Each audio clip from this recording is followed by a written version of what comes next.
We have in-depth coverage for you this hour on the war between Israel and Hamas. Paul Hunter is on the ground with our CBC News teams, and he's going to join us live this hour. But we begin with a major development overnight: Israel reclaiming control over its border with Gaza. This is video just into us. Israeli Defense Forces leading the media on a tour of a kibbutz that was very close, or that is very close to the border with Gaza, the settlement among the first targeted by Hamas militants in Saturday's surprise attack. People who survived the attack say militants fired into homes for hours. There's no official word on how many were killed there or how many were taken hostage. This Israeli military spokesperson describes what he has seen. To say something, it's not a war. It's not a battlefield. You see the babies, the mother, the fathers in their bedrooms, in their protection rooms, and how the terrorists kill them. It's not a war. It's not a battlefield. It's a massacre. It's something that we used to imagine as our grandfather and grandmother in the pogrom in Europe and other places. Now, Israel's military says its forces now control border settlements and the border line. That's the first time it's been able to say that since Hamas broke through in a wave of deadly attacks. Israeli Defense Forces now say more than 900 people have been killed inside Israel. Up to 150 are being held hostage. At least one Canadian is believed to have been killed. And Global Affairs Canada says it is aware of reports that 3 Canadians are missing. Thousands of Israeli troops are now in position on the border, and airstrikes on Gaza are intensifying today.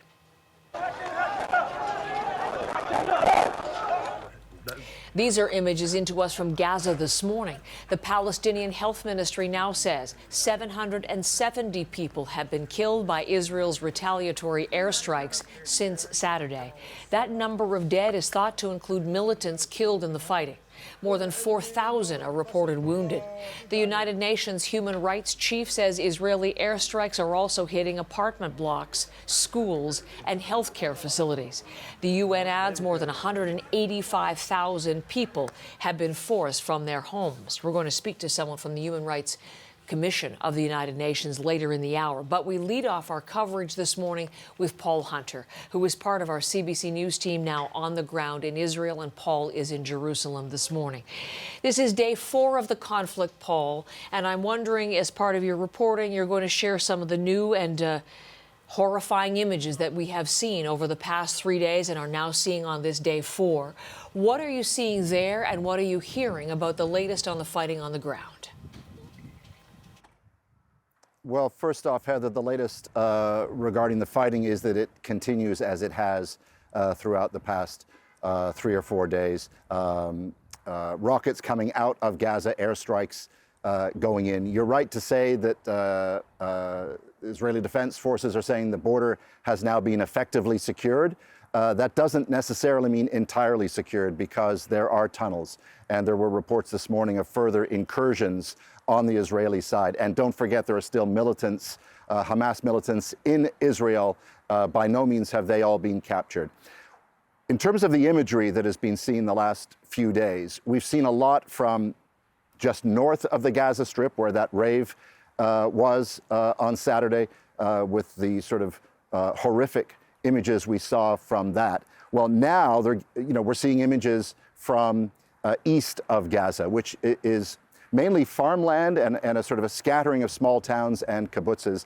And indeed, Israeli forces allowed journalists in today. The images that you played off the top, they were playing live on television down here.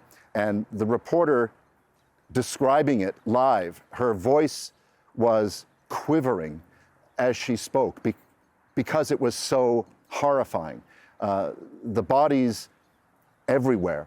The destruction everywhere, and it was still active. Soldiers at one point were on the ground behind her in firing position, because nobody knows where these militants still are. And that was one kibbutz. There were images from another kibbutz called Be'er, also just east of the Gaza Strip. Body bags everywhere, like everywhere. I want to play you a clip from Be'er of a veteran rescue worker, Israeli, who has seen a lot of stuff in his time, as you can imagine. And he described what he saw in this kibbutz today. Here's the clip. We saw, was unbelievable, the casualties that we saw. And then we thought that we saw everything, but then it came to yesterday when we went into Kibbutz Be'eri and we saw what was done to the families, to the children. That was, I'm 33 years in this position, and I was everything. I saw everything. I thought I saw everything, but something like that I never saw.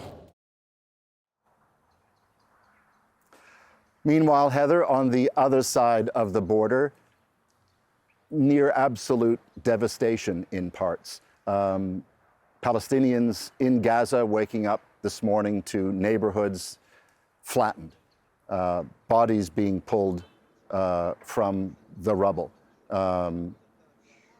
Not only, Israel is targeting locations where there are Hamas and Islamic Jihad offices, but we are hearing reports of aid buildings being struck as well.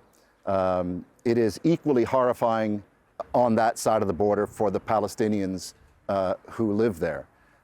Meanwhile, the siege, the blockade, is now in full effect. Last night, they turned the water off going in, so there is no more fresh water incoming to the Gaza Strip, no more food incoming, no electricity, no fuel. The whole thing on both sides of the border is a horror show. And in terms, Paul, of what comes next, I know there was a briefing from Israeli military officials, which would have been early our time, that the Air Force is going to carry out these airstrikes every 4 hours. There's nowhere to hide, is how they put it, for Hamas fighters, and they are digging in for the long haul. So what is coming next? People aren't talking about this ending tomorrow or next week. The language most are using now, Heather, is months.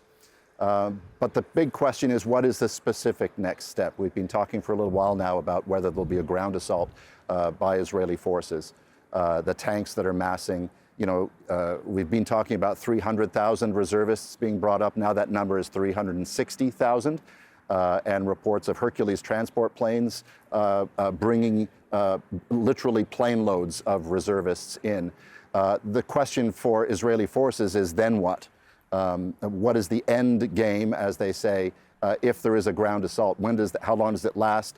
Where does it go? And meanwhile, there are the hostages. That number, the number that is generally used now is about 150 or more than 150 scattered throughout the Gaza Strip. We heard the warning yesterday from Hamas that if Israel, in its airstrikes, fails to warn ahead of time and kills more Palestinians, that they will start executing the hostages and videotape the executions and broadcast those executions. So there is that risk, certainly would be inherent if there's a ground assault. So nobody knows what Israel is going to do. Benjamin Netanyahu now saying that the action Israel takes on this will reverberate for generations. So everything points to some sort of ground assault, but who knows what that will lead to. And for Palestinians in Gaza, the warnings do come, right? If there's to be an airstrike in a particular neighborhood, the warnings do come and people try to flee. But where to go? This is one of the most densely populated regions on the planet. Everything is, effectively speaking, concrete and places where people are. There is nowhere to go other than south into Egypt. And the border at Rafah, which is the southernmost part of the Gaza Strip, has been closed, has been open. Last word is that it is open again. But 2.3 million people live in the Gaza Strip.